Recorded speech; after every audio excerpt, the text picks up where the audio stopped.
Seja muito bem-vindo ao canal do Livro Book. Fique agora com a leitura do livro A Arte da Guerra. A Arte da Guerra. Sant'Ezeu, 500 a.C. 4.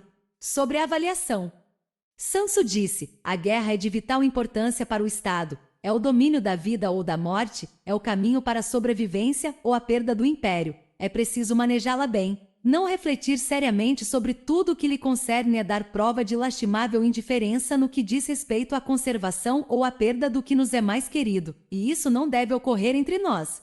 Há que valorá-la em termos de 5 fatores fundamentais, e fazer comparações entre as diversas condições dos contendores, com vistas a determinar o resultado da guerra. O primeiro desses fatores é a doutrina, o segundo, o tempo, o terceiro, o terreno, o quarto, o mando e o quinto, a disciplina. A doutrina significa aquilo que faz com que o povo esteja em harmonia com o seu governante, de modo que o siga onde for, sem temer por sua vida, nem de se expor a qualquer perigo. O tempo significa o yin e o yang, a noite e o dia, o frio e o calor, dias ensolarados ou chuvosos e a mudança das estações. O terreno implica as distâncias, e faz referência a onde é fácil ou difícil deslocar-se, se é em campo aberto ou lugares estreitos, e isto influencia as possibilidades de sobrevivência. O mando há de ter como qualidades a sabedoria, a sinceridade, a benevolência, a coragem e a disciplina. Por último, a disciplina há de ser compreendida como a organização do exército, as graduações e classes entre os oficiais, a regulação das rotas de mantimentos e a provisão de material militar para o exército. Estes 5 fatores fundamentais hão de ser conhecidos por cada general. 5. Aquele que os domina vence, aquele que não os domina sai derrotado. Portanto, ao traçar os planos, há de se comparar os seguintes 7 fatores, avaliando-se cada um com o maior cuidado. Qual dirigente é o mais sábio e capaz? Que comandante possui o maior talento? Que exército obtém vantagens da natureza e terreno? Em que exército se observam melhor os regulamentos e as instruções? Quais as tropas mais fortes? Que exército tem oficiais e tropas melhor treinadas? Que exército administra recompensas e castigos de forma mais justa? Mediante o estudo desses 7 fatores, serás capaz de adivinhar qual dos 2 grupos sairá vitorioso e qual será derrotado. O general que seguir o meu conselho vencerá. Esse general há de ser mantido na liderança. Aquele que ignorar os meus conselhos certamente será derrotado e deve ser destituído. Além de prestar atenção aos meus conselhos e planos, o general deve criar uma situação que contribua para o seu cumprimento. Por situação quero dizer que deve levar em consideração a situação do campo e atuar de acordo com o que lhe for vantajoso. A arte da guerra se baseia no engano. Portanto, quando és capaz de atacar, deves aparentar incapacidade e quando as tropas se movem, aparentar inatividade. Se estás perto do inimigo, deves fazê-lo crer que estás longe, se longe, aparentar que se está perto. Colocar iscas para atrair o inimigo. Golpear o inimigo quando está desordenado. Preparar-se contra ele quando está seguro em todas as partes. Evitá-lo durante um tempo quando é mais forte.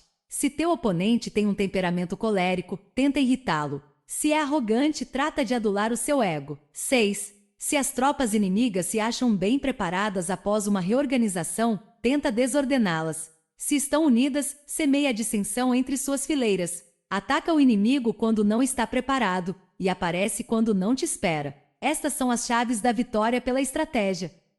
Agora, se as estimativas realizadas antes da batalha indicam vitória, é porque os cálculos cuidadosamente realizados mostram que tuas condições são mais favoráveis que as condições do inimigo, se indicam derrota. É porque mostram que as condições favoráveis para a batalha são menores. Com uma avaliação cuidadosa podes vencer, sem ela não podes. Menos oportunidades de vitória terá aquele que não realiza cálculos precisos. Graças a este método pode-se examinar a situação, e o resultado aparece claramente. 7.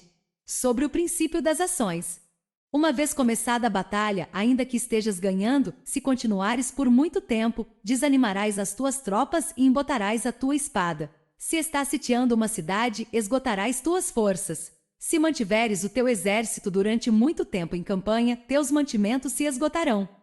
As armas são instrumentos de má sorte, empregá-las por muito tempo produzirá calamidades. Como se tem dito, os que a ferro matam, a ferro morrem. Quando as tuas tropas estão desanimadas, a tua espada embotada, esgotadas estão as tuas forças e os teus mantimentos são escassos, até os teus se aproveitarão da tua debilidade para se sublevarem. Assim, ainda que tenhas conselheiros sábios, ao final não poderás fazer que as coisas saiam bem.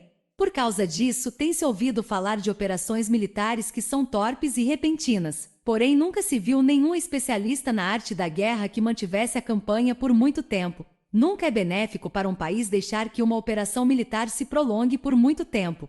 Como se diz comumente, ser rápido como o trovão que retumba antes de que tenhas podido tapar os ouvidos, veloz como o relâmpago que brilha antes de haveres podido piscar.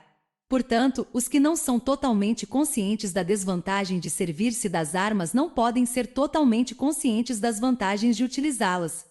Os que utilizam os meios militares com perícia não movimentam suas tropas 2 vezes, nem proporcionam alimentos em 3 ocasiões com o mesmo objetivo. Isto quer dizer que não se deve mobilizar o povo mais de uma vez por campanha, e que imediatamente depois de alcançar a vitória não se deve regressar ao próprio país para fazer uma segunda mobilização. A princípio isto significa proporcionar alimentos para as próprias tropas, porém depois que se tiram os alimentos ao inimigo. 8. Se ao invés de tomar os mantimentos e armas de teu próprio país, retirares do teu inimigo, estarás bem abastecido de armas e provisões. Quando um país empobrece por causa das operações militares, isso se deve ao transporte de provisões de um lugar distante. Se as transportas desde um lugar distante, o povo empobrecerá. Os que habitam próximo de onde está o exército podem vender suas colheitas a preços elevados, porém acaba-se deste modo o bem-estar da maioria da população. Quando se transportam as provisões para muito longe, ocorre ruína por causa do alto custo. Nos mercados próximos ao exército, os preços das mercadorias aumentam. Portanto, as longas campanhas militares constituem uma ferida para o país. Quando se esgotam os recursos, os impostos se arrecadam sob pressão. Quando o poder e os recursos se tenham esgotado, arruína-se o próprio país. O povo é privado de grande parte de seus produtos, enquanto os gastos do governo para armamento se elevam. Os habitantes constituem a base de um país, os alimentos são a felicidade do povo. O príncipe deve respeitar este fato e ser austero em seus gastos. Em consequência, um general inteligente luta por desprover o inimigo de seus alimentos. Cada porção de alimento tomado ao inimigo equivale a 20 que te forneces a ti mesmo. Assim, pois, o que arrasa o inimigo é a imprudência e a motivação dos teus em fazer desaparecer as vantagens dos adversários. Quando recompensas teus homens com os benefícios que ostentavam os adversários, eles lutarão com iniciativa própria, e assim poderás tomar o poder e a influência que antes tinha o inimigo. É por isto que se diz que onde há grandes recompensas, há homens valentes. Por conseguinte, em batalha de carros, recompensa primeiro o que tomar ao menos 10 carros. Se recompensas a todo mundo, não haverá suficiente para todos. Assim, pois, oferece uma recompensa a um soldado para animar a todos os demais. Troca suas cores dos soldados inimigos feitos prisioneiros. 9. Utiliza os misturados aos teus. Trata bem os soldados e presta-lhes atenção. Os soldados prisioneiros devem ser bem tratados, para conseguir que no futuro lutem para ti. A isto se chama vencer o adversário e incrementar por acréscimo as tuas próprias forças. Se utilizas o inimigo para derrotar o inimigo, serás poderoso em qualquer lugar aonde fores. Assim, pois, o mais importante em uma operação militar é a vitória, e não a persistência. Esta última não é benéfica. Um exército é como fogo, se não o apagas, se consumirá por si mesmo. Portanto, sabemos que o que está à cabeça do exército está a cargo das vidas dos habitantes e da segurança da nação. 10. Sobre as proposições da vitória e a derrota. Como regra geral, é melhor conservar um inimigo intacto do que o destruir. Captura seus soldados para conquistá-los e domina seus chefes. Um general dizia: pratica as artes marciais, calcula a força de teus adversários, faz com que percam o ânimo e a orientação, de maneira que, ainda estando intacto, o exército inimigo fique imprestável. Isto é ganhar sem violência. Se destruíres o exército inimigo e matares seus generais, assaltas suas defesas disparando, reúnes uma multidão e usurpas um território. Tudo isto é ganhar pela força. Por isto, os que ganham todas as batalhas não são realmente profissionais. Os que conseguem que se rendam impotentes os exércitos alheios sem lutar, são os melhores mestres do arte da guerra.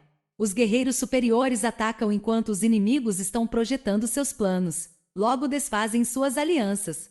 Por isso, um grande imperador dizia: o que luta pela vitória frente a espadas nuas não é um bom general. A pior tática é atacar uma cidade. Assediar, encurralar uma cidade só se leva a cabo como último recurso. Emprega não menos de 3 meses em preparar teus artefatos e outros 3 para coordenar os recursos para teu assédio. Nunca se deve atacar por cólera e com pressa. É aconselhável tomar-se tempo na organização e coordenação do plano. Portanto, um verdadeiro mestre das artes marciais vence outras forças inimigas sem batalha, conquista outras cidades sem assediá-las e destrói outros exércitos sem empregar muito tempo. Um mestre experiente nas artes marciais desfaz os planos dos inimigos, estropia suas relações e alianças, corta os mantimentos ou bloqueia seu caminho, vencendo mediante estas táticas sem necessidade de lutar. 11. É imprescindível lutar contra todas as facções inimigas para obter uma vitória completa, de maneira que seu exército não fique aquartelado e o benefício seja total. Esta é a lei do assédio estratégico. A vitória completa se produz quando o exército não luta, a cidade não é assediada, a destruição não se prolonga durante muito tempo, e em cada caso o inimigo é vencido pelo emprego da estratégia. Assim, pois, a regra da utilização da força é a seguinte: se as tuas forças são 10 vezes superiores às do adversário, cerca-o; se são 5 vezes superiores, ataca-o; se são 2 vezes superiores, divide-o. Se tuas forças são iguais em número, luta se te é possível. Se tuas forças são inferiores, mantém-te continuamente em guarda, pois a menor falha te acarretaria as piores consequências. Trata de manter-te ao abrigo e evita o quanto possível um enfrentamento aberto com ele. A prudência e a firmeza de um pequeno número de pessoas podem chegar a cansar e a dominar até grandes exércitos. Este conselho se aplica nos casos em que todos os fatores são equivalentes. Se tuas forças estão em ordem enquanto que as do inimigo estão imersas no caos, se tu e as tuas forças estão com ânimo e eles desmoralizados, então, mesmo que sejam mais numerosos, podes entrar em batalha. Se teus soldados, as tuas forças, a tua estratégia e o teu valor são menores que os de teu adversário, então deves retirar-te e buscar outra alternativa. Em consequência, se o bando menor é obstinado, cai prisioneiro do bando maior. Isto quer dizer que se um pequeno exército não faz uma avaliação adequada de seu poder e se atreve a enfrentar uma grande potência, por mais que a sua defesa seja firme, inevitavelmente se converterá em conquistado. Se não pode ser forte, porém tampouco sabe ser débil, serás derrotado. Os generais são servidores do povo. Quando seu serviço é completo, o povo é forte. Quando seu serviço é defeituoso, o povo é débil. Assim, pois, existem 3 maneiras pelas quais um príncipe leva o exército ao desastre. Quando um príncipe, ignorando as ações, ordena avançar a seus exércitos ou retirar-se quando não devem fazê-lo, a isto se chama imobilizar o exército. Quando um príncipe ignora os assuntos. 12.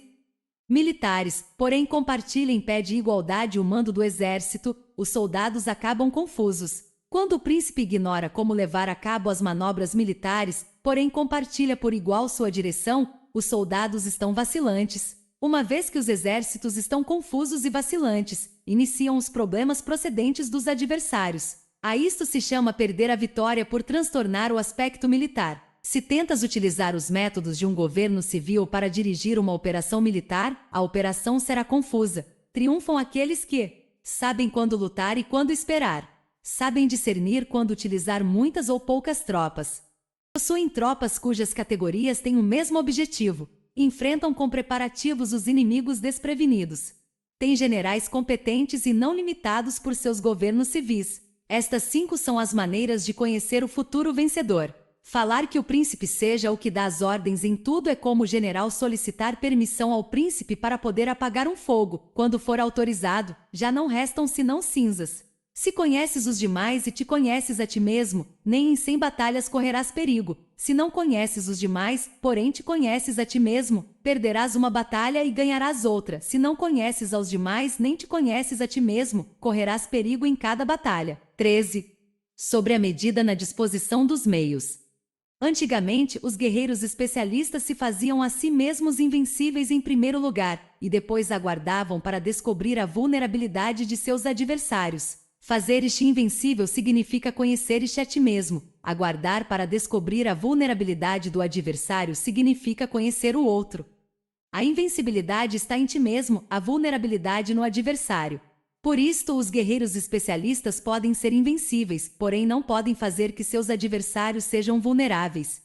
Se os adversários não têm ordem de batalha sobre o que informar-se, nem negligências ou falhas das quais aproveitar-se, como os podes vencer ainda que estejam bem providos? Por isto é pelo que se disse que a vitória pode ser percebida, porém não fabricada.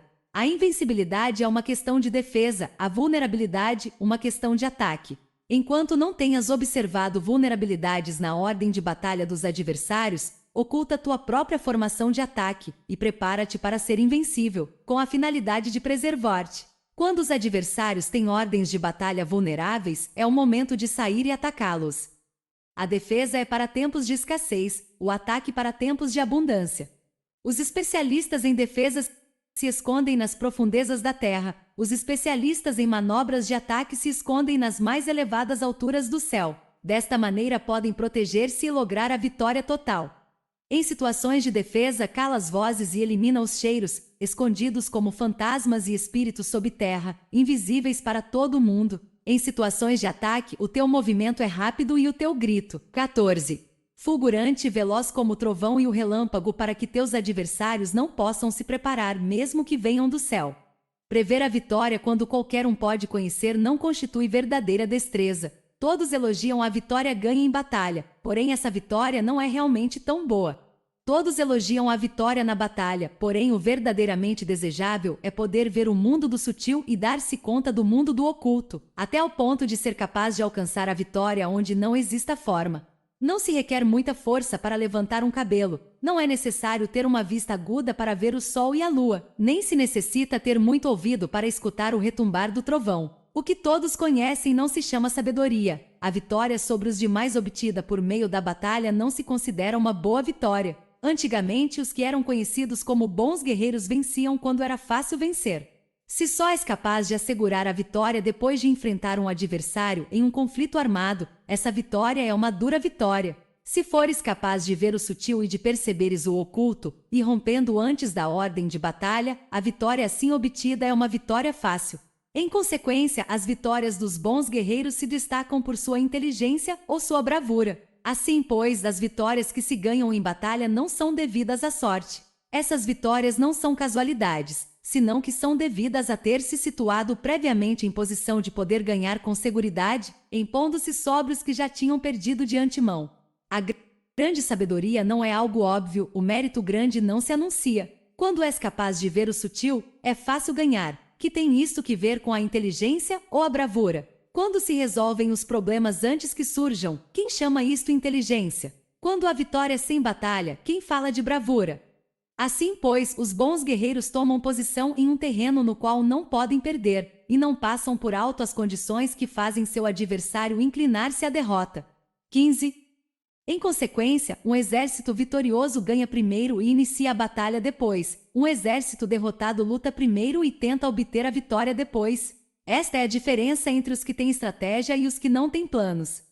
Os que utilizam boas armas cultivam o caminho e observam as leis. Assim podem governar prevalecendo sobre os corruptos. Servir-se da harmonia para desvanecer a oposição, não atacar um exército inocente, não fazer prisioneiros ou tomar saques por onde passa o exército, não cortar as árvores nem contaminar os poços, limpar e purificar os templos das cidades e montanhas do caminho que atravessas, não repetir os erros de uma civilização decadente, a tudo isso se chama o caminho e suas leis. Quando o exército está estritamente disciplinado, até ao ponto em que os soldados morreriam antes que desobedecer às ordens, e as recompensas e os castigos merecem confiança e estão bem estabelecidos, quando os chefes e oficiais são capazes de atuar desta forma, podem vencer a um príncipe inimigo corrupto. As regras militares são 5: medição, avaliação, cálculo, comparação e vitória. O terreno dá lugar às medições, estas dão lugar às avaliações aos cálculos, estes às comparações, e as comparações dão lugar às vitórias.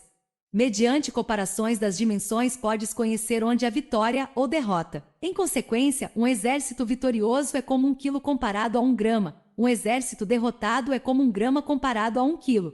Quando o que ganha consegue que seu povo vá à batalha como se estivesse dirigindo uma grande corrente de água ao longo de um vale profundo, isto é uma questão de ordem de batalha. Quando a água se acumula em um vale profundo, ninguém pode medir a sua quantidade. O mesmo acontece quando a nossa defesa não mostra a sua forma. Quando se solta a água, ela se precipita para baixo. 16. Como uma torrente de maneira tão irresistível como o nosso próprio ataque. 17. Sobre a firmeza. A força é a energia acumulada ou a que se percebe. Isto é muito mutável. Os especialistas são capazes de vencer o inimigo criando uma percepção favorável neles, e assim obter a vitória sem necessidade de exercer sua força. Governar sobre muitas pessoas como se fossem poucas é uma questão de dividi-las em grupos ou setores, é organização. Batalhar contra um grande número de tropas como se fossem poucas é uma questão de demonstrar força, símbolos e sinais. Refere-se a conseguir uma percepção de força e poder na oposição. No campo de batalha se refere às formações e bandeiras utilizadas para organizar as tropas e coordenar seus movimentos. Conseguir que o exército seja capaz de combater contra o adversário sem ser derrotado é uma questão de empregar métodos ortodoxos ou heterodoxos. A ortodoxia e a heterodoxia não são elementos fixos, senão que se utilizam como um ciclo. Um imperador que foi um famoso guerreiro e administrador, falava de manipular as percepções dos adversários sobre o que é ortodoxo e heterodoxo, e depois atacar inesperadamente, combinando ambos métodos até convertê-lo em um, tornando-se quase assim indefinível para o inimigo. Que o efeito das forças seja como o de pedras arrojadas sobre ovos, é uma questão de cheio e vazio. Quando induzes os adversários a atacar-te em teu território, sua força sempre está vazia e em desvantagem, enquanto que não competes no que são melhores, tua força sempre estará cheias. Atacar com o vazio contra o cheio é como atirar pedras sobre ovos, de certeza se quebram. Quando se inicia uma batalha de maneira direta, a vitória se ganha por surpresa. O ataque direto é ortodoxo, o ataque indireto é heterodoxo. Só há duas classes de ataques na batalha, o extraordinário por surpresa e o direto ordinário, porém suas variantes são inumeráveis. Ó. 18. Ortodoxo e o heterodoxo se originam reciprocamente, como um círculo sem começo nem fim. Quem poderia esgotá-los? Quando a velocidade da água que flui alcança o ponto em que pode mover as pedras, esta é a força direta. Quando a velocidade e manobrabilidade do falcão é tal que pode atacar e matar, isto é precisão. O mesmo ocorre com os guerreiros especialistas. Sua força é rápida, sua precisão certeira. Sua força é como disparar uma catapulta, sua precisão é dar no objetivo previsto e causar o efeito esperado. A desordem chega da ordem, a covardia surge do valor, a debilidade brota da força. Se queres fingir desordem para convencer a teus adversários e distraí-los, primeiro tens que organizar a ordem, porque só então podes criar uma desordem artificial. Se queres fingir covardia para conhecer a estratégia dos adversários, primeiro tens que ser extremadamente valente, porque só então podes atuar como tímido de maneira artificial. Se queres fingir debilidade para induzir a arrogância em teus inimigos, primeiro deves ser extremadamente forte, porque só então podes pretender ser débil. A ordem e a desordem são uma questão de organização, a covardia é uma questão de valentia e de ímpeto, a força e a debilidade são uma questão da formação na batalha. Quando um exército tem a força do ímpeto, percepção, inclusive o tímido se torna valente, quando perde a força do ímpeto, inclusive o valente se converte em tímido. Nada está fixado nas leis da guerra, estas se desenvolvem sobre a base do ímpeto. Com astúcia se pode antecipar e conseguir que os adversários se convençam a si mesmos como proceder e mover-se, ajuda-os a caminhar pelo caminho que lhes traça. Faz mover-se os inimigos com a perspectiva do triunfo para que caiam na emboscada. Os bons guerreiros buscam a efetividade na batalha a partir da força do ímpeto, percepção, e não dependem só da força de seus soldados. São capazes de escolher a melhor gente, empregá-los adequadamente e deixar que a força do ímpeto logre seus objetivos. 19. Quando há entusiasmo, convicção, ordem, organização, recursos, compromisso dos soldados, tens a força do ímpeto, e o tímido é valoroso. Assim é possível determines os soldados por suas capacidades, habilidades e encomendar-lhes deveres e responsabilidades adequadas. O valente pode lutar, o cuidadoso pode fazer sentinela, e o inteligente pode estudar, analisar e comunicar. Cada qual é útil. Fazer que os soldados lutem permitindo que a força do ímpeto faça seu trabalho é como fazer rodar rocas. As rocas permanecem imóveis quando estão em um lugar plano, porém giram em um plano inclinado. Ficam fixas quando são quadradas, porém giram se são redondas. Portanto, quando se conduz os homens à batalha com astúcia, o impulso é como rocas redondas que se precipitam montanha abaixo. Está é a força que produz a vitória. 20. Sobre o cheio e o vazio. Os que antecipam se preparam e chegam primeiro ao campo de batalha e esperam ao adversário estão em posição descansada. Os que chegam por último ao campo de batalha, os que improvisam e iniciam luta acabam esgotados. Os bons guerreiros fazem com que os adversários venham a eles e de nenhum modo se deixam atrair fora de sua fortaleza. Se fazes com que os adversários venham a ti para combater, tua força estará sempre vazia. Se não sais a combater, tua força estará sempre cheia. Esta é a arte de esvaziar os demais e de encher-te a ti mesmo.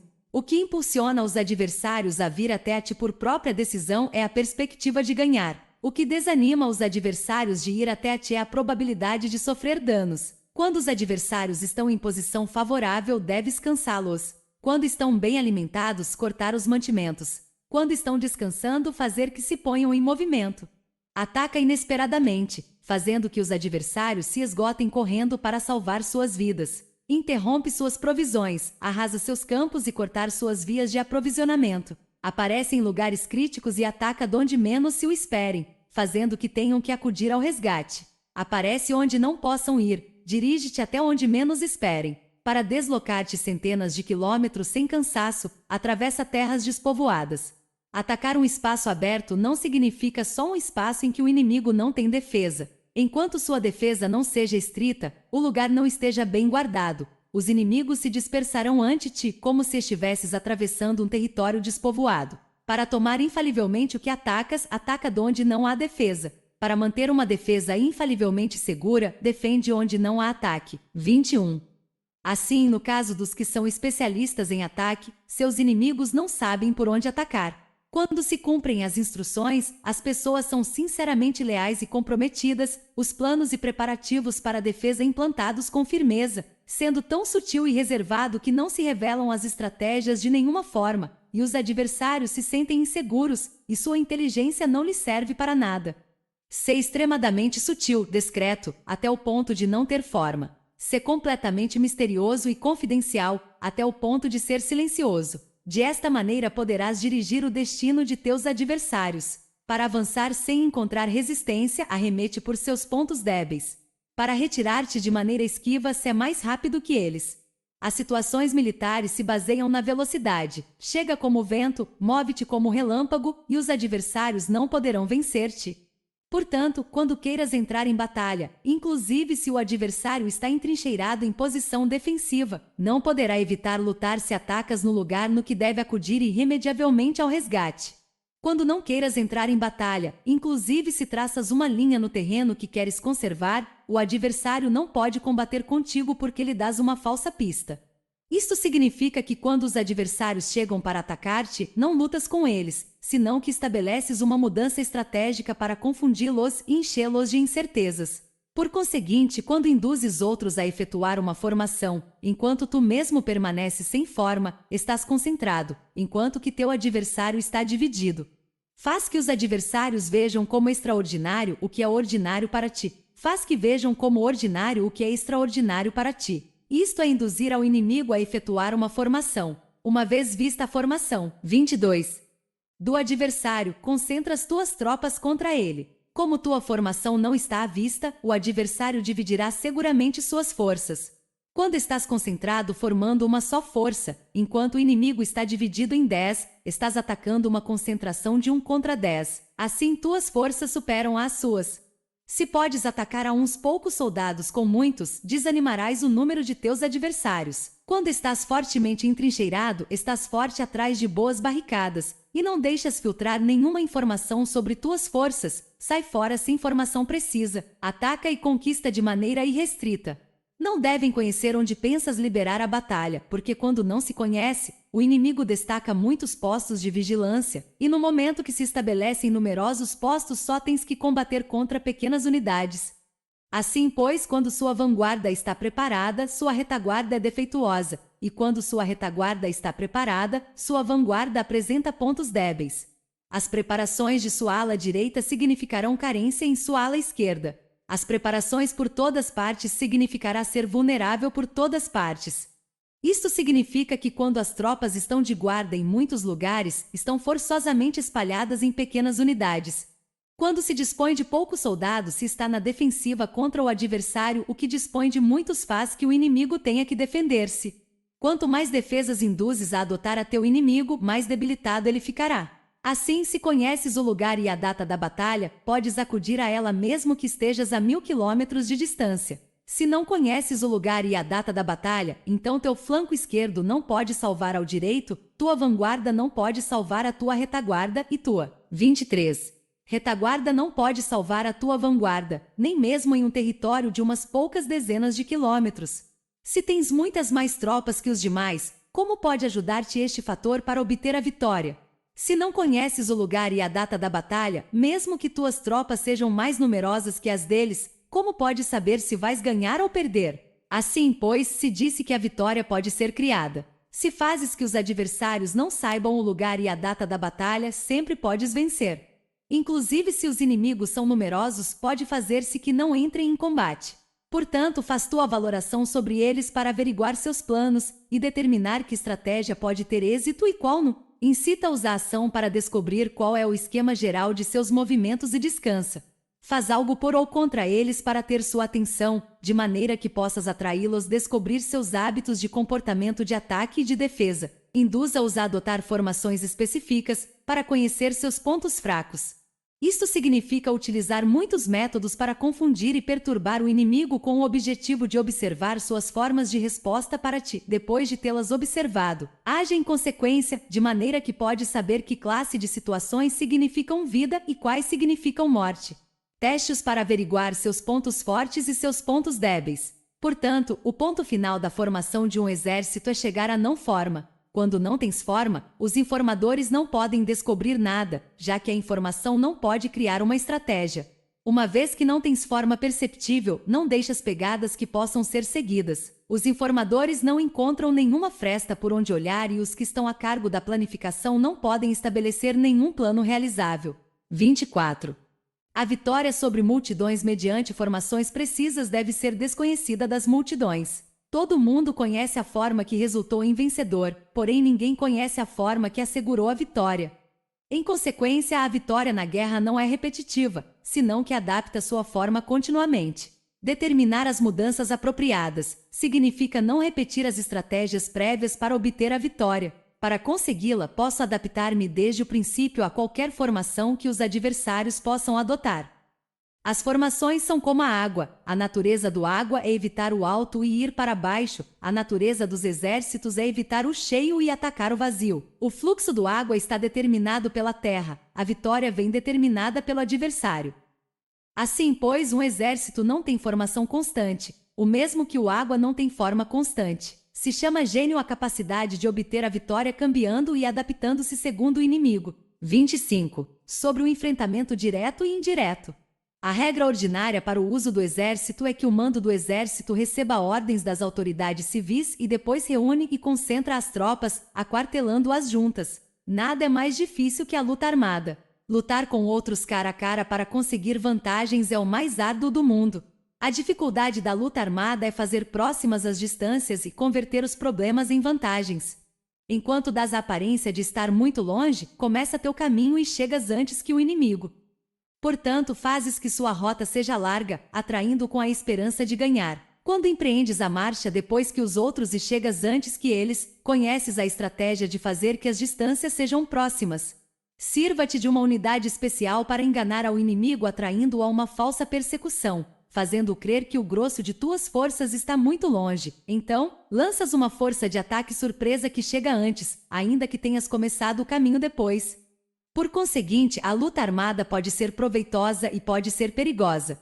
Para o especialista é proveitosa, para o inexperiente perigosa.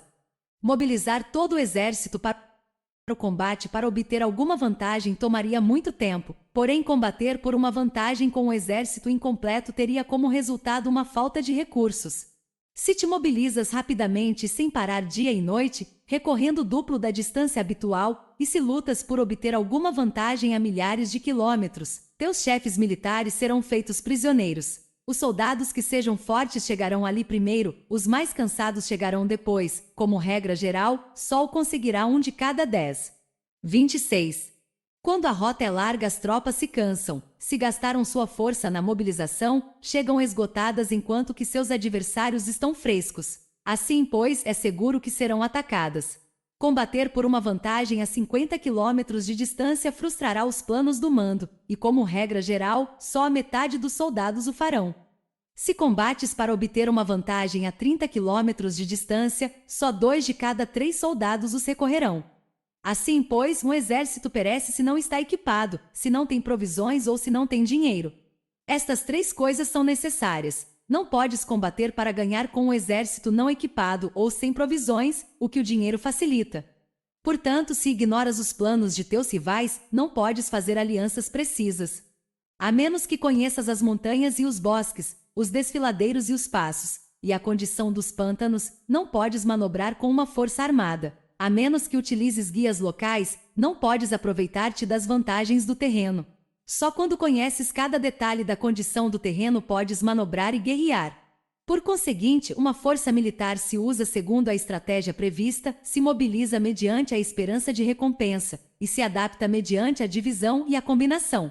Uma força militar se estabelece mediante a estratégia no sentido de que distraias ao inimigo para que não possa conhecer qual é tua situação real e não possa impor sua supremacia. Se mobiliza mediante a esperança de recompensa, no sentido de que entra em ação quando vê a possibilidade de obter uma vantagem. Dividir e tornar a fazer combinações de tropas se fazes para confundir ao adversário e observar como reage frente a ti. Desta maneira podes adaptar-te para obter a vitória.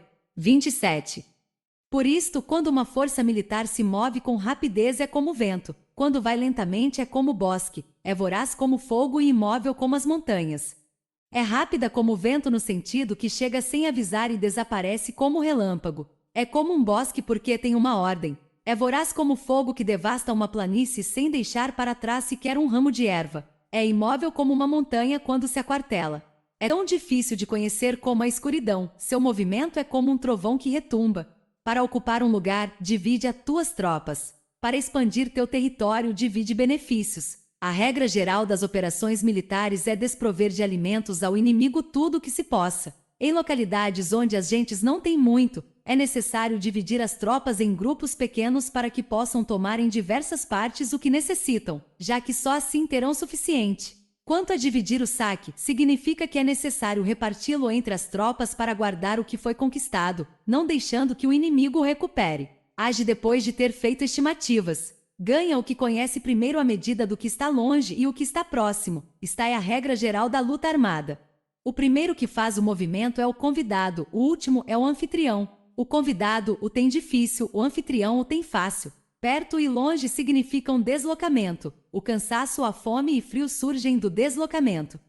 Um antigo livro que trata de assuntos militares disse: as palavras não são escutadas, para isso se fazem os símbolos e os tambores. As bandeiras e os estandartes se fazem por causa da ausência de visibilidade. Símbolos, tambores, bandeiras e estandartes se utilizam para concentrar e unificar os ouvidos e os olhos dos soldados. Uma vez que estão unificados, o valente não pode atuar só, nem o tímido pode retirar-se solo. Esta é a regra geral do emprego de um grupo. 28. Unificar os ouvidos e os olhos dos soldados significa fazer que olhem e escutem em uníssono de maneira que não caiam na confusão e desordem. As sinais se utilizam para indicar direções e impedir que os indivíduos vão onde bem quiserem. Assim, pois, em batalhas noturnas, utiliza fogos e tambores, e em batalhas diurnas serve-te de bandeiras e estandartes, para controlar os ouvidos e os olhos dos soldados. Utiliza muitos sinais para confundir as percepções do inimigo e fazer-lhe temer teu temível poder militar. Desta forma, fazes desaparecer a energia de seus exércitos e desmoralizas a seus generais. Em primeiro lugar, deves ser capaz de manter-te firme em teu próprio coração. Só então podes desmoralizar aos generais inimigos.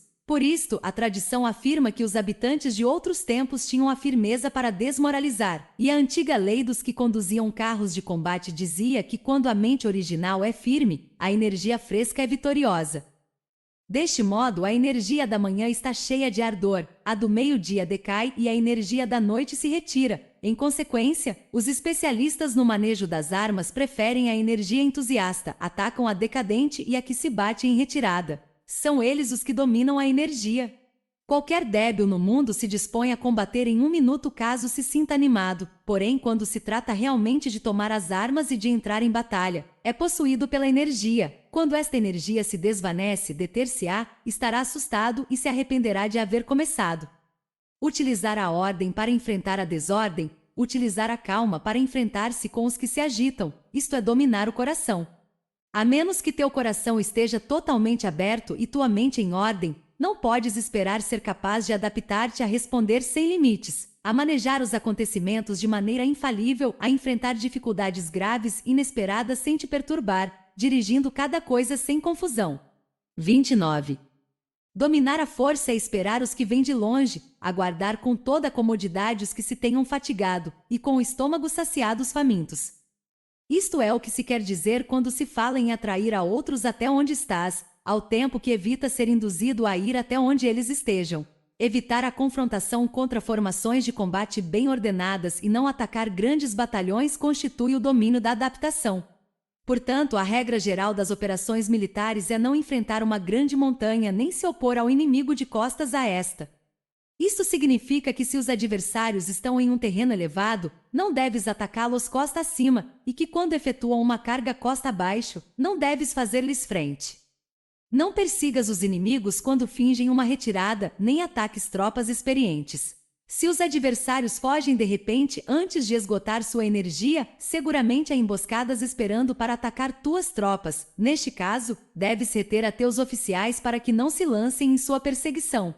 Não consumas a comida de seus soldados. Se o inimigo abandona de repente suas provisões, estas devem ser provadas antes de ser comidas, porque podem estar envenenadas. Não detenhas nenhum exército que esteja em caminho a seu país.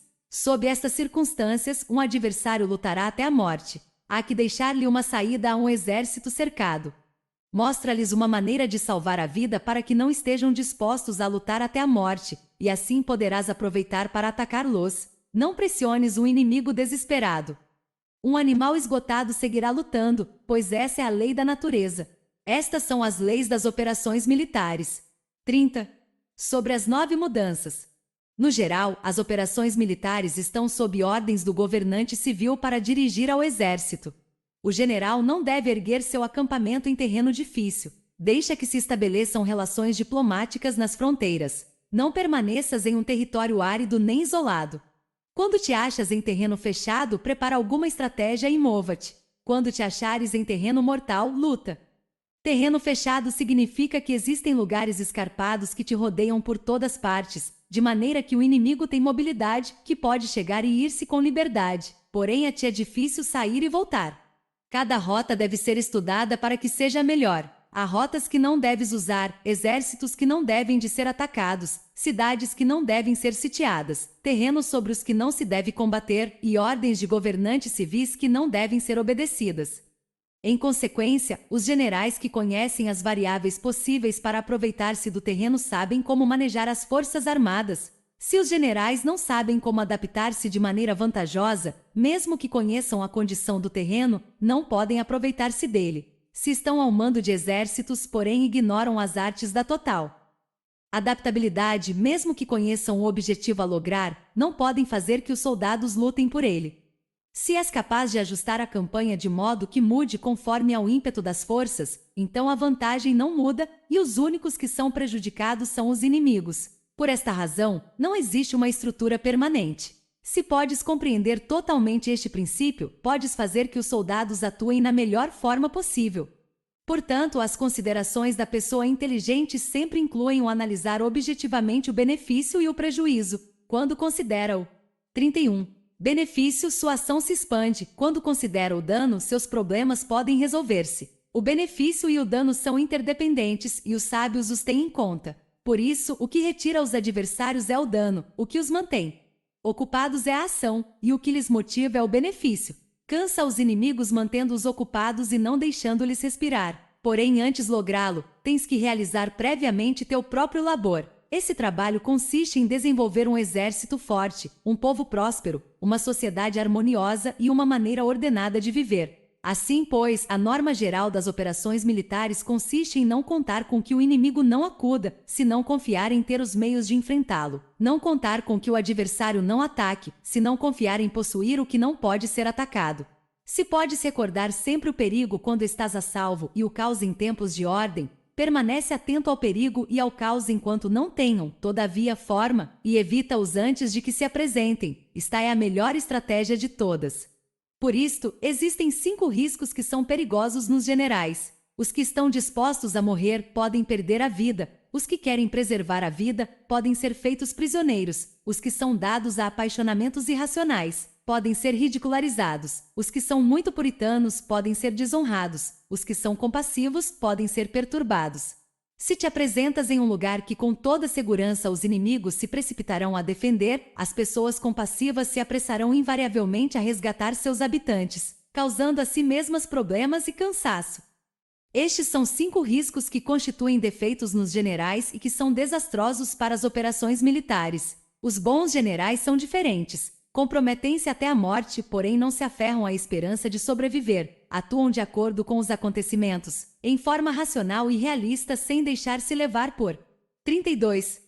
As emoções nem estar sujeitos a ficar confusos. Quando vem uma boa oportunidade, são como tigres, em caso contrário cerram suas portas. Sua ação e sua não ação são questões de estratégia e não podem ser agradados nem aborrecidos.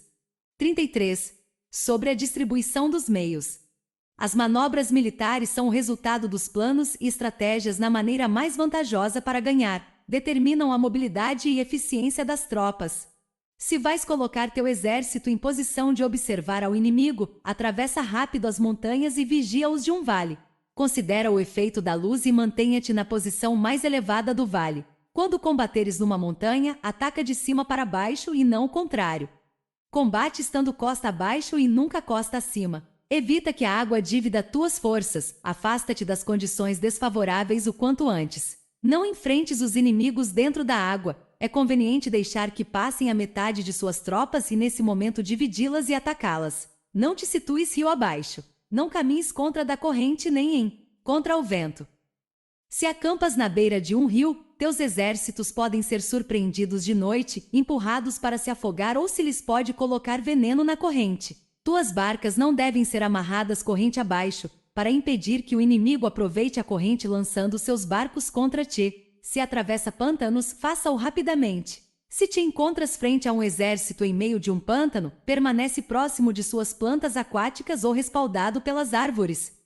Em uma planície, toma posições que sejam fáceis de manobrar, mantendo as elevações do terreno atrás e à tua direita, estando as partes mais baixas diante e as mais altas atrás. Geralmente, um exército prefere um terreno elevado e evita um terreno baixo, aprecia a luz e detesta a escuridão. Os terrenos elevados são estimulantes e, portanto, a gente se acha a gosto em eles. Ademais, são convenientes para adquirir a força do ímpeto. Os terrenos baixos são úmidos, o qual provoca enfermidades e dificulta o combate. 34. Cuida da saúde física de teus soldados com os melhores recursos disponíveis. Quando não existe a enfermidade em um exército, se disse que este é invencível. Onde haja montículos e terraplanos, situa-te em seu lado ensolarado, mantendo-o sempre à tua direita e atrás. Colocar-se na melhor parte do terreno é vantajoso para uma força militar. A vantagem em uma operação militar consiste na aproveitar-se de todos os fatores benéficos do terreno. Quando chove, rio acima a corrente traz consigo a espuma. Se queres cruzá-lo, espera que acalme. Sempre que um terreno apresente barrancos infranqueáveis, lugares fechados, armadilhas, riscos, grutas e prisões naturais, deves abandoná-lo rapidamente e não te aproximes dele. No que me concerne, sempre me mantenho distante destes acidentes do terreno, de maneira que os adversários estejam mais perto que eu deles. Dou a face a estes acidentes, de maneira que fiquem às costas do inimigo. Então estás em situação vantajosa, e ele tem condições desfavoráveis. Quando um exército se está deslocando, se atravessa territórios montanhosos com muitas correntes de água e poços, ou pântanos cobertos de juncos, ou bosques virgens cheios de árvores e vegetação, é imprescindível esquadrinhá-los totalmente e com cuidado, já que estes lugares ajudam nas emboscadas e aos espiões. É essencial descer do cavalo e esquadrinhar o terreno, pois podem existir tropas escondidas para tentar uma emboscada. Também pode ser que haja espiões à espreita observando-te e escutando tuas instruções e movimentos. Quando o inimigo está perto, permanece calmo, queres dizer que se achas em posição forte. Quando está longe, porém tenta provocar hostilidades, queres que avances. Se ademais sua posição é acessível, isso queres dizer que lhe é favorável. 35. Se um adversário não conserva a posição que lhe é favorável pelas condições do terreno e se situa em outro lugar conveniente, deve ser porque existe alguma vantagem tática para agir desta maneira. Se as árvores se movem, é que o inimigo se está aproximando. Se há obstáculos entre os brejos, é que tomaste um mau caminho. A ideia de pôr muitos obstáculos entre os matos é fazer-te pensar que existem tropas emboscadas escondidas em meio de ela. Se os pássaros alçam o voo, há tropas emboscadas no lugar. Se os animais estão assustados, existem tropas atacantes. Caso se elevem colunas de pó altas e espessas, há carros que se estão aproximando. Se são baixas e largas, aproximam-se soldados a pé. Nuvens de fumaça esparsa significam que se está cortando lenha. Pequenas nuvens de pó que vão e vêm indicam que se está levantando acampamento. Se os emissários do inimigo pronunciam palavras humildes enquanto este incrementa seus preparativos de guerra, isto quer dizer que vai avançar. Quando se pronunciam palavras altissonantes e se avança ostensivamente, é sinal de que o inimigo se vai retirar. Se seus emissários vêm com palavras humildes, envia espiões para observar o inimigo e comprovarás que está aumentando seus preparativos de guerra. Quando os carros ligeiros saem em primeiro lugar e se situam nos flancos, estão estabelecendo uma frente de batalha. Se os emissários chegam pedindo a paz sem firmar um tratado, significa que estão tramando algum complô. Se o inimigo dispõe rapidamente seus carros em filas de combate, é que está esperando reforços. Não se precipitarão para um encontro ordinário se não entendem que lhes será enviada ajuda, ou deve haver uma força que se acha à distância e que é esperada em um determinado momento para unir suas tropas e atacar-te. Convém antecipar, preparar-se imediatamente para esta eventualidade. Se a metade de suas tropas avança e a outra metade retrocede, é que o inimigo pensa atrair-te a uma armadilha. 36.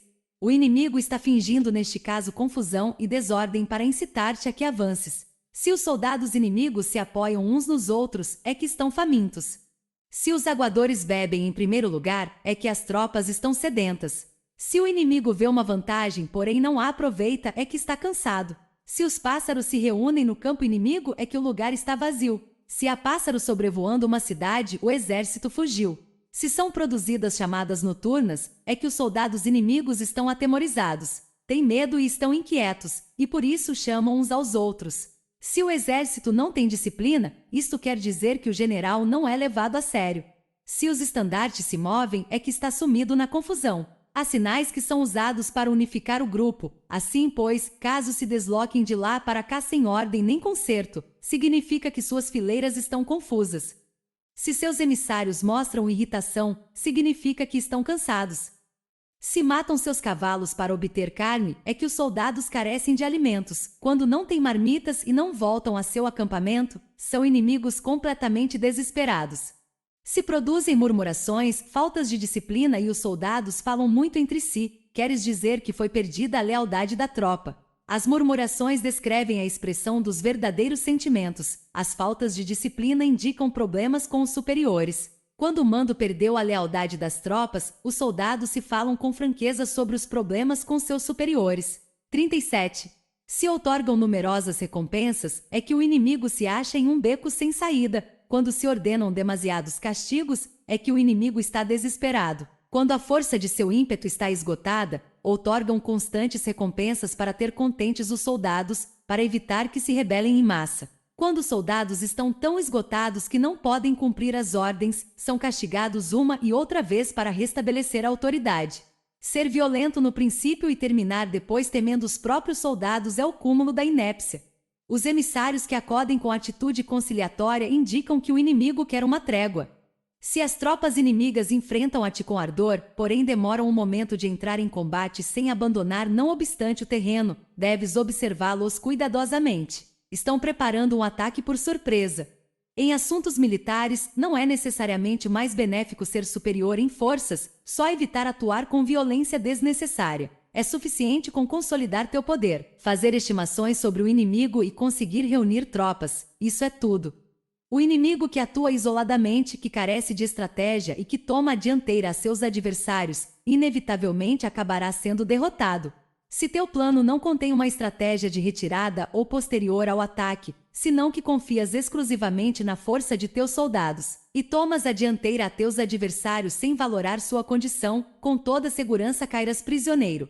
Se castigas os soldados antes de ter conseguido que sejam leais ao mando, não obedecerão, e se não obedecem, serão difíceis de empregar. Tampouco poderão ser empregados se não se leva a cabo nenhum castigo, inclusive depois de haver obtido sua lealdade.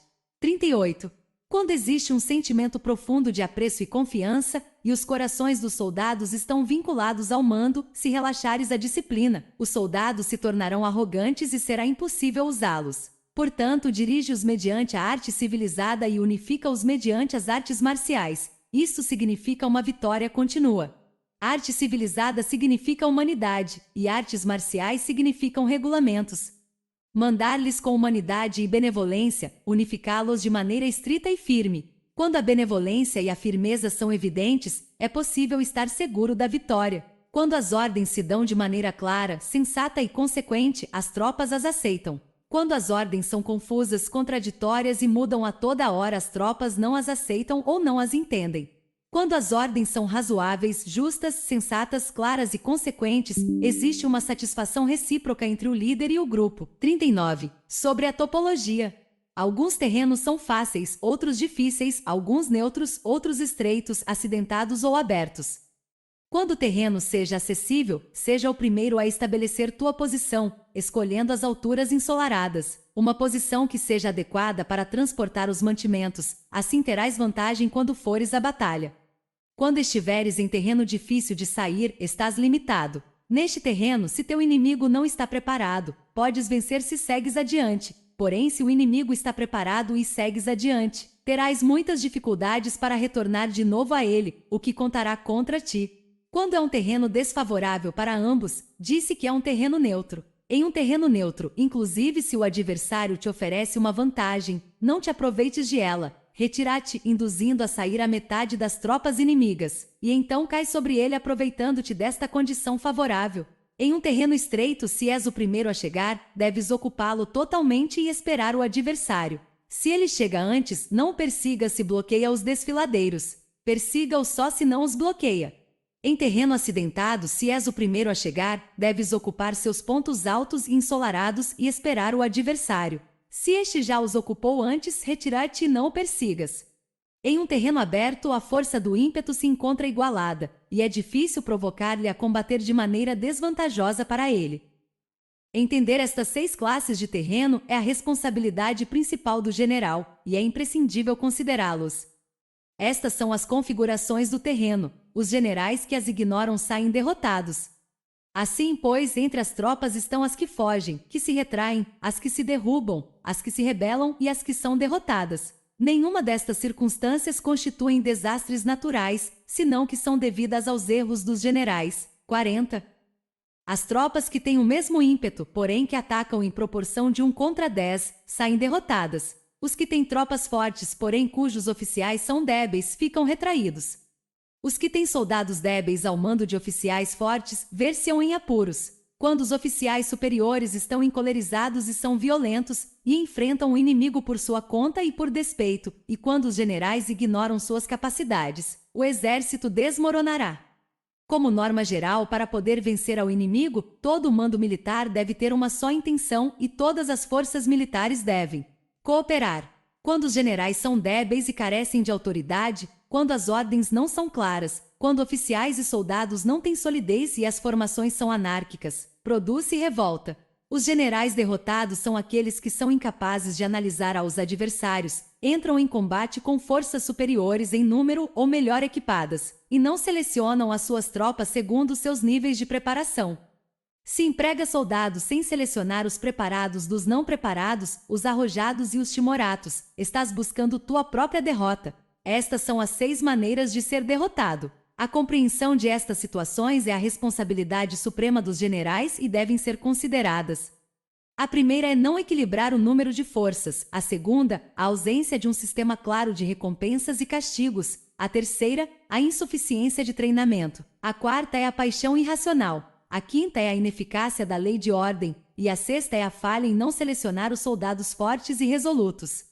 A configuração do terreno pode ser apoio para o exército, para os chefes militares. O curso da ação adequada é avaliar o adversário para assegurar a vitória e calcular os riscos e as distâncias. Saem vencedores os que lideram batalhas conhecendo estes elementos. Saem derrotados os que lutam ignorando-os. 41.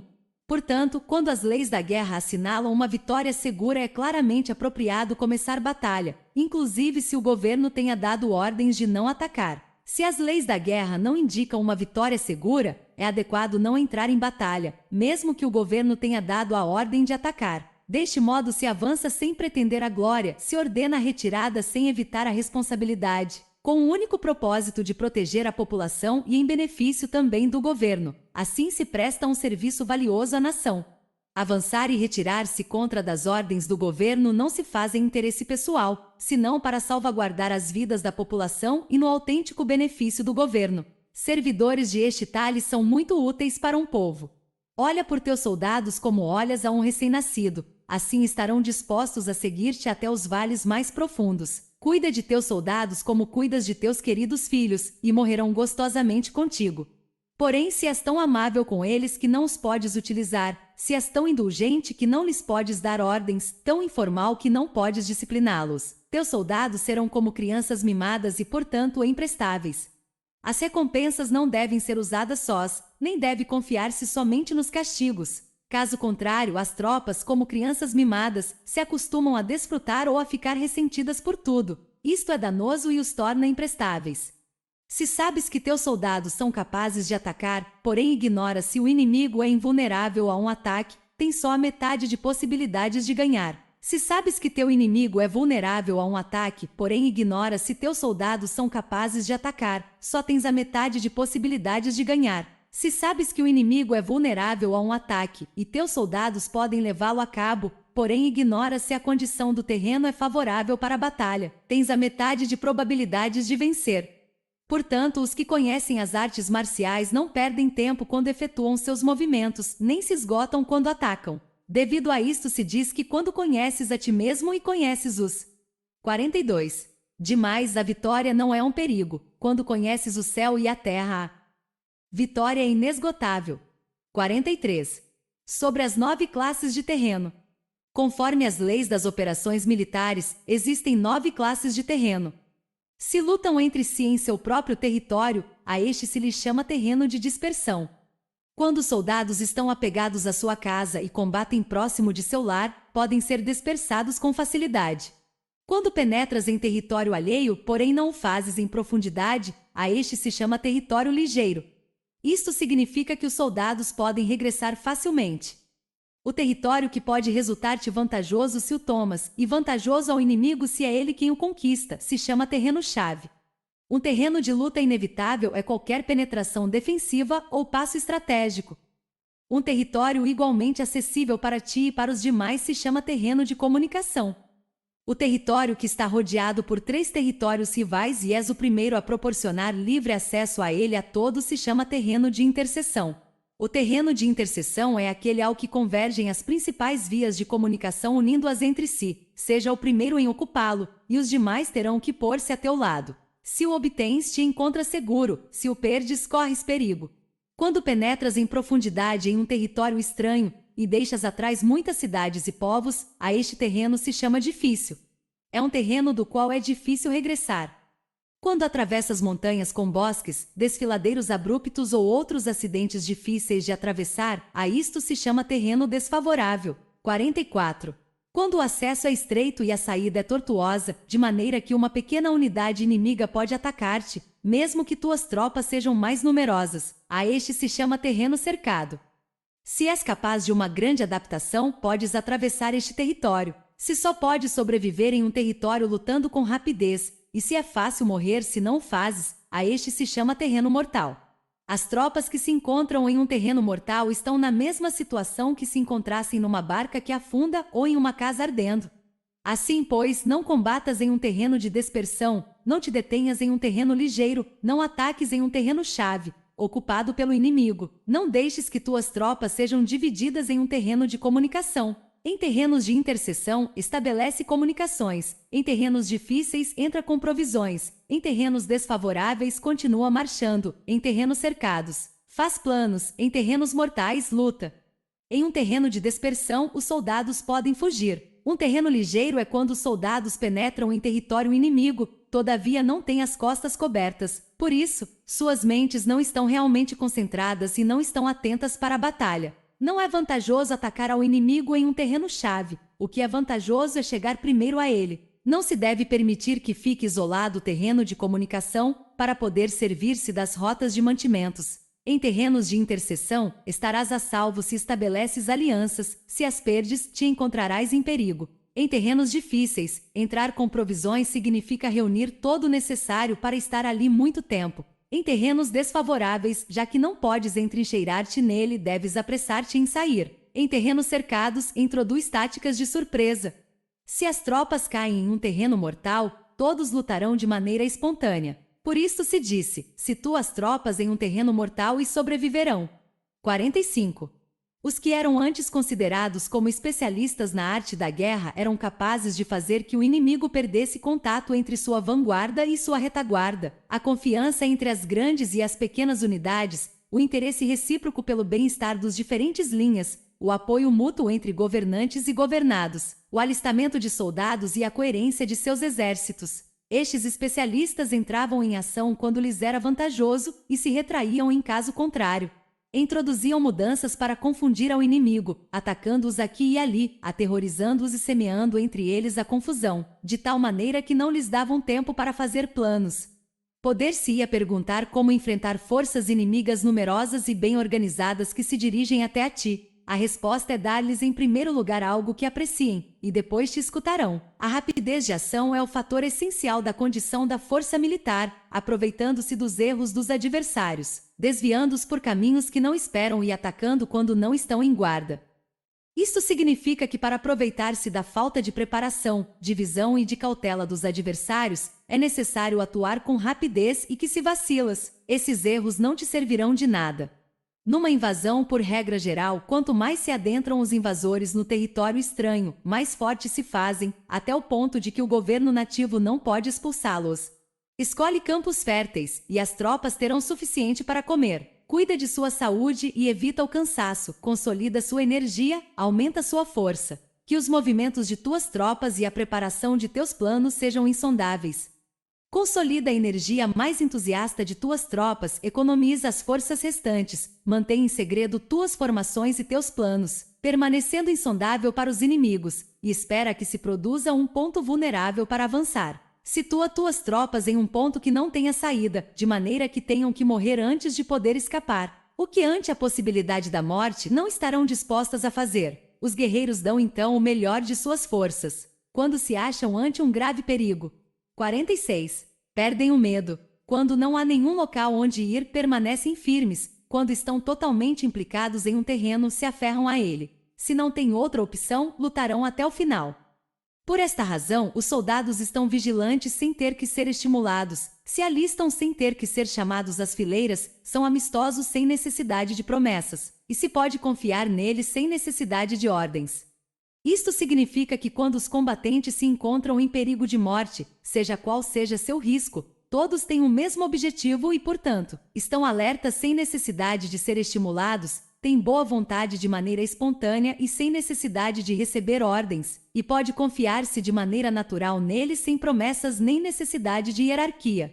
Proíbe os augúrios para evitar as dúvidas, e os soldados nunca te abandonarão. Se teus soldados não têm riquezas, não é porque as desdenhem. Se não têm mais longevidade, não é porque não queiram viver mais tempo. O dia em que se dá a ordem de marcha, os soldados choram. Assim, pois, uma operação militar preparada com perícia deve ser como uma serpente veloz que contra-ataca com sua cauda quando alguém lhe ataca por a cabeça. Contra-ataca com a cabeça quando alguém lhe ataca pela cauda e contra-ataca com cabeça e cauda quando alguém lhe ataca pelo meio.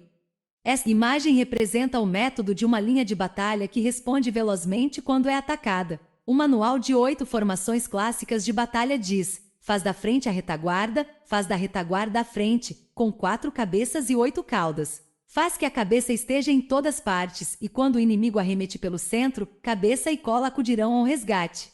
Pode perguntar-se a questão de se é possível fazer que uma força militar seja como uma serpente rápida. A resposta é afirmativa. Inclusive as pessoas que se têm antipatia se encontrarão no mesmo barco, se ajudarão entre si em caso de perigo de sussobrar. É a força da situação que faz que isto suceda. 47. Por isto, não basta depositar a confiança em cavalos atados e rodas fixas. Se atam os cavalos para formar uma linha de combate estável e se fixam as rodas para fazer que os carros não se possam mover. Porém, ainda assim, isto não é suficientemente seguro nem se pode confiar nisso. É necessário permitir que haja variantes às mudanças que se fazem, pondo os soldados em situações mortais, de maneira que combatam de forma espontânea e se ajudem entre si, cotovelo com cotovelo. Este é o caminho da segurança e da obtenção de uma vitória certa. A melhor organização é fazer que se expresse o valor e mantê-lo constante. Ter êxito tanto com tropas débeis como com tropas aguerridas se baseia na configuração das circunstâncias. Se obtens a vantagem do terreno, podes vencer os adversários, inclusive com tropas ligeiras e débeis. Quanto mais te seria possível se tens tropas poderosas e aguerridas. O que faz possível a vitória a ambas classes de tropas é as circunstâncias do terreno. Portanto, os especialistas em operações militares obtêm a cooperação da tropa, de tal maneira que dirigir um grupo é como dirigir a um só indivíduo que não tem mais que uma só opção. Corresponde ao general ser tranquilo, reservado, justo e metódico. Seus planos são tranquilos e absolutamente secretos para que ninguém possa descobri-los. Seu mando é justo e metódico, assim que ninguém se atreve a tomar sua frente. Pode manter seus soldados sem informação e em completa ignorância de seus planos. Muda suas ações e revisa seus planos, de maneira que ninguém possa reconhecê-los. Muda de lugar e de prazos e se desloca por caminhos sinuosos, de maneira que ninguém possa antecipá-lo. Podes ganhar quando ninguém pode entender em nenhum momento quais são tuas intenções. Disse um grande homem: o principal engano que se valora nas operações militares não se dirige só aos inimigos, senão o que começa. 48. Em suas próprias tropas, para fazer que te sigam sem saber aonde vão. Quando um general fixa uma meta às suas tropas, é como que sobe a um lugar elevado e depois retira a escada. Quando um general se adentra muito no interior do território inimigo, está pondo à prova todo o seu potencial. Pode queimar as naves das suas tropas e destruir suas casas. Assim as conduz como um rebanho e todos ignoram até onde se encaminham. Incumbe os generais reunir aos exércitos e pô-los em situações perigosas. Também devem examinar as adaptações aos diferentes terrenos, as vantagens de concentrar-se ou dispersar-se, e as pautas dos sentimentos e situações humanas. Quando se fala de vantagens e de desvantagens da concentração e da dispersão, se quer dizer que as pautas dos comportamentos humanos mudam segundo os diferentes tipos de terreno. A norma geral dos invasores é unir-se quando estão no coração do território inimigo, porém tendem a se dispersar quando estão nas orlas fronteiriças. Quando deixas teu território e atravessas a fronteira em uma operação militar, te achas em terreno isolado. Quando é acessível desde todos os pontos, é um terreno de comunicação. Quando te adentras em profundidade, estás em um terreno difícil. Quando penetras pouco, estás em um terreno ligeiro. Quando as tuas costas se acham em espessuras infranqueáveis e diante passagens estreitas, estás em um terreno cercado. Quando não há nenhum local donde ir, se trata de um terreno mortal. Assim, pois, em um terreno de dispersão, unifica as mentes dos soldados. Em terreno ligeiro, as mantém em contato. Em um terreno-chave, apressa-as para tomá-lo. Em um terreno de interseção, presta atenção à defesa. Em um terreno de comunicação, estabeleceria sólidas alianças. Em um terreno difícil, assegura mantimentos continuados. Em terreno desfavorável, apressa tuas tropas a sair rapidamente dele. Em terreno cercado, cerra as entradas. Em terreno mortal, indica a tuas tropas que não existe nenhuma possibilidade de sobreviver. 49. Por isto, a psicologia dos soldados consiste em resistir quando se veem rodeados, lutar quando não se pode evitar e obedecer em casos extremos. Até que os soldados não se vejam rodeados, não têm a determinação de resistir ao inimigo até alcançar a vitória. Quando estão desesperados, apresentam uma defesa unificada. Por isso, os que ignoram os planos inimigos não podem preparar alianças.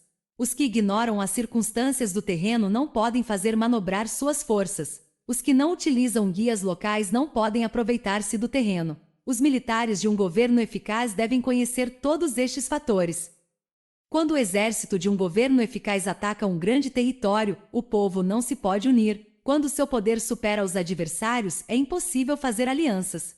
Se podes averiguar os planos de teus adversários, aproveita-te do terreno e faz manobrar o inimigo de maneira que se encontre indefeso. Neste caso, nem sequer um grande território pode reunir suficientes tropas para deter-te.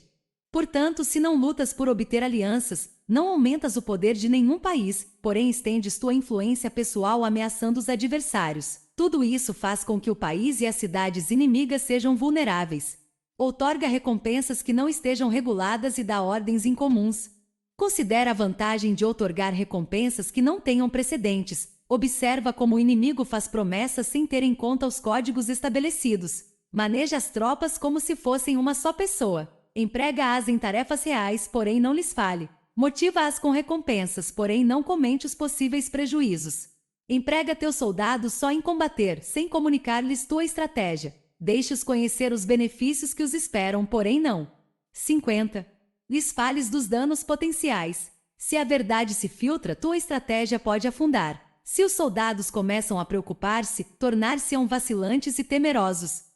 Coloque-os em uma situação de possível extermínio, e então lutarão para viver. Ponha-os em perigo de morte, e então sobreviverão. Quando as tropas afrontam perigos, são capazes de lutar para obter a vitória. Assim, pois, a tarefa de uma operação militar é fingir acomodar-se às intenções do inimigo. Se te concentras totalmente nisso, podes matar seu general mesmo que estejas a quilômetros de distância. A isto se chama cumprir o objetivo com perícia. No princípio acomodas as suas intenções, depois matas a seus generais, está aí a perícia no cumprimento do objetivo. Assim, o dia em que se declara a guerra, se cerram as fronteiras, se rompem os salvo-condutos e se impede o passo de emissários. Os assuntos se decidem rigorosamente desde que se começa a planejar e estabelecer a estratégia desde a casa ou quartel-general. O rigor nos quartéis-generais na fase de planificação se refere à manutenção do segredo. Quando o inimigo oferece oportunidades, aproveite-as imediatamente. Inteira-te primeiro do que pretende, e depois antecipa-te a ele. Mantenha a disciplina e adapta-te ao inimigo, para determinar o resultado da guerra. Assim, ao princípio eras como uma donzela e o inimigo abre suas portas. Então tu és como uma lebre solta, e o inimigo não poderá expulsar-te. 51. Sobre a arte de atacar pelo fogo. Existem 5 classes de ataques mediante o fogo: queimar as pessoas, queimar os mantimentos, queimar o equipamento, queimar os depósitos e queimar as armas. O uso do fogo tem que ter uma base e exige certos meios. Existem momentos adequados para acender fogos, concretamente quando o tempo é seco e ventoso.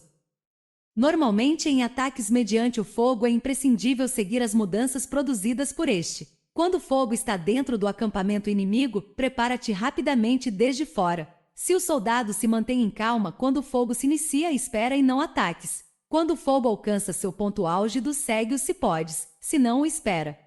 Em geral, o fogo se utiliza para semear a confusão no inimigo e assim poder atacar-lhe. Quando o fogo pode ser prendido em campo aberto, não esperes para fazê-lo em seu interior, faça-o quando seja oportuno. Quando o fogo for atiçado pelo vento, não ataques em direção contrária a ele. Não é eficaz lutar contra o ímpeto do fogo, porque o inimigo lutará neste caso até a morte.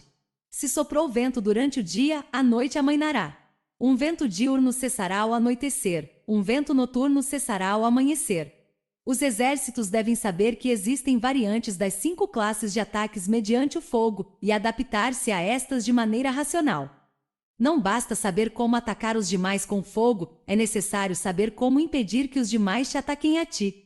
Assim, pois, a utilização do fogo para apoiar um ataque significa claridade, e a utilização da água para apoiar um ataque significa força. A água pode cortar a comunicação, porém não pode arrasar. 52. A água pode ser usada para dividir um exército inimigo, de maneira que sua força se desuna e a tua se fortaleça. Ganhar combatendo ou levar a cabo um assédio vitorioso sem recompensar aos que tenham méritos traz má fortuna e se faz merecedor de ser chamado avaro. Por isso se disse que um governo esclarecido tem em conta que um bom mando militar recompensa o mérito. Não mobiliza suas tropas quando não há vantagens que obter, não atuam quando não há nada que ganhar, nem lutam quando não existe perigo. As armas são instrumentos de mau augúrio, e a guerra é um assunto perigoso. É indispensável impedir uma derrota desastrosa e, portanto, não vale a pena mobilizar um exército por razões insignificantes. As armas só devem ser usadas quando não existe outro remédio. Um governo não deve mobilizar um exército por ira, e os chefes militares não devem provocar a guerra por cólera. Atua quando seja benéfico, em caso contrário, desiste. A ira pode converter-se na alegria e a cólera pode converter-se em prazer, porém um povo destruído não pode renascer, e a morte não pode converter-se em vida. Em consequência, um governo esclarecido presta atenção a tudo isto, e um bom mando militar o tem em conta. Esta é a maneira de manter a nação a salvo e de conservar intacto a seu exército. 53. Sobre o uso de espiões. Uma operação militar significa um grande esforço para o povo, e a guerra pode durar muitos anos para obter uma vitória de um dia. Assim, pois, falar em conhecer a situação dos adversários para economizar nos gastos para investigar e estudar a oposição é extremadamente inumano, e não é típico de um bom chefe militar, de um conselheiro de governo, nem de um governante vitorioso. Portanto, o que possibilita um governo inteligente e um mando militar sábio vencer os demais e lograr triunfos extraordinários com essa informação essencial. A informação prévia não se pode obter de fantasmas nem espíritos, nem se pode ter por analogia, nem descobrir mediante cálculos. Deve-se obter de pessoas que conheçam a situação do adversário. Existem 5 classes de espiões: o nativo, o interno, o duplo agente, o liquidável e o flutuante. Quando todos estão ativos, ninguém conhece suas rotas. A isto se lhe chama gênio organizativo e se aplica ao governante. Os espiões nativos se contratam entre os habitantes de uma localidade. Espiões internos se contratam entre os funcionários inimigos. Os agentes duplos se contratam entre os espiões inimigos. Os espiões liquidáveis transmitem falsos dados aos espiões inimigos. Os espiões flutuantes voltam para trazer informes. Entre os funcionários do regime inimigo, se acham aqueles com os quais se pode estabelecer contato e os que se pode subornar para averiguar a situação de seu país e descobrir qualquer plano que se trame contra ti. Também podem ser utilizados para criar desavenças e desarmonia. Em consequência, ninguém nas Forças Armadas é tratado com tanta familiaridade como os espiões, nem ninguém recebe recompensas tão grandes como a eles. Nem há assunto mais secreto que a espionagem. Se não se trata bem, os espiões podem converter-se em renegados e trabalhar para o inimigo. 54. Não se podem utilizar aos espiões sem sagacidade e conhecimento. Não pode servir-se de espiões sem humanidade e justiça. Não se pode obter a verdade dos espiões sem sutileza. Certamente é um assunto muito delicado. Os espiões são úteis em todas partes. Cada assunto requer um conhecimento prévio. Se algum assunto de espionagem é divulgado antes que o espião seja informado, este e o que o divulgou devem ser eliminados. Sempre que queiras atacar a um exército, assediar uma cidade ou atacar uma pessoa, deves de conhecer previamente a identidade dos generais que a defendem, de seus aliados, seus visitantes, suas sentinelas e de seus criados. Assim, pois, faz que teus espiões averiguem tudo sobre eles. Sempre que vais atacar e combater, deves conhecer primeiro os talentos dos servidores do inimigo, e assim podes enfrentá-los segundo suas capacidades. Deves buscar agentes inimigos que tenham vindo espionar, suborná-los e induzi-los a passar para teu lado, para poder utilizá-los como agentes duplos. Com a informação obtida desta maneira, podes encontrar espiões nativos e espiões internos para contratá-los. Com a informação obtida destes, podes fabricar informação falsa servindo-te de espiões liquidáveis. Com a informação assim obtida, podes fazer que os espiões flutuantes atuem segundo os planos previstos. É essencial a um governante conhecer as 5 classes de espionagem, e este conhecimento depende dos agentes duplos. Assim, estes devem ser bem tratados. Assim, só um governante brilhante ou um general sábio que possa utilizar os mais inteligentes para a espionagem pode estar seguro da vitória. A espionagem é essencial para as operações militares, e os exércitos dependem dela para levar a cabo suas ações. Não será vantajoso para o exército atuar sem conhecer a situação do inimigo, e conhecer a situação do inimigo não é possível sem a espionagem. 55. Princípios da arte da guerra. Todas as espécies de conflitos são formas de guerra. Se você não conhece o inimigo nem a si mesmo, perderá todas as batalhas. 2. A arte da guerra é uma questão de vida ou morte, um caminho para a segurança como para a ruína. Em nenhuma circunstância deve ser negligenciada. 3. O mérito supremo consiste em quebrar a resistência do inimigo sem lutar. A glória suprema é quebrar a resistência do inimigo sem lutar. 4. Apenas gostar ou usar muito de palavras não basta, é preciso saber transformá-las em atos e ação. 5. Preparar iscas para atrair o inimigo, fingir desorganização e depois esmagá-lo. Quando perto, fazê-lo acreditar que estamos longe. Quando longe, vice-versa. Se ele for superior, evite combater. Se ele for temperamental, procure irritá-lo. Finja estar fraco, ele se tornará arrogante. Se ele estiver tranquilo, não lhe dê sossego. Ataque onde e quando ele se mostrar despreparado. Apareça quando não estiver sendo esperado. 6. O valor do tempo vale mais que superioridade numérica. 7. Será vencedor quem souber quando e como lutar, não lutar, manobrar, preparar, e quem tiver capacidade militar, não sofrendo a interferência do soberano. 8. O verdadeiro mérito é planejar secretamente, deslocar-se rapidamente e frustrar as intenções do inimigo, impedindo seus planos. 9. O guerreiro inteligente é alguém que não apenas vence, mas se sobressai vencendo com facilidade. 10. O guerreiro vence os combates não cometendo erros, pois significa conquistar um inimigo já derrotado. 11. O guerreiro hábil coloca-se numa posição que torna a derrota impossível e não perde a oportunidade de aniquilar o inimigo. 56. 12. A qualidade da decisão é como a calculada arremetida de um falcão. O bom combatente deve ser flexível no seu ataque e rápido na decisão. 13. A energia é comparada ao retirar de uma besta. A decisão, ao acionar de um gatilho.